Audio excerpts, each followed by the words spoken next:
Hello friends, पहा विहान आणि तनुदादा मस्तपैकी स्केटिंग शिकवत होतं विहान तनुदादाला. आणि त्याला मजा वाटत होती की मी पण काहीतरी शिकवतोय म्हणून. आणि इथं नंतर टेरेसवर गेल्यानंतर विहानचं चाललं होतं प्रॅक्टिस करणं आणि ह्या तिघांची चालली होती मस्ती. आणि छानपैकी छान वातावरण होतं टेरेसवर, छान पण वाटलं. आणि ह्या तनुदादा आहे माझ्या नंदेचा मुलगा आणि प्रिशू दिदी आहे माझ्या जावीची मुलगी. आणि खूप मस्तपैकी सगळेजण खेळत होते, एन्जॉय केला. त्याच्यानंतर आम्ही सगळेजण गेलो होतो पाणीपुरी खाण्यासाठी. आणि तिथे मस्तपैकी सगळेजण एन्जॉय करत होते पाणीपुरी, मंचुरियन वगैरे.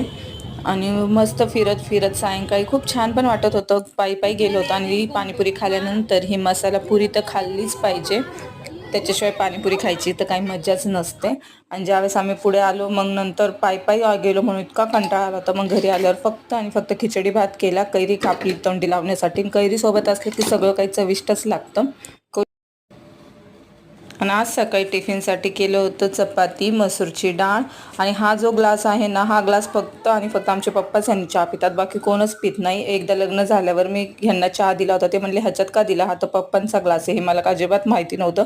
आणि 10 वर्ष झाले ते त्यांनीच चहा पितात. आणि ही आहे पेप्सी, आपली लहानपणाची सगळ्यांची आठवण. हे आईंनी आणली होती तनुदादासाठी, त्यांना खूप आवडतात. आणि स्प्राईट फ्लेवरची कधी खाल्ली आहे का पेप्सी? आजकाल काय सगळंच काय अपडेट झालेलं आहे. आणि त्याच्यानंतर किचन क्लीन करून घेतलं.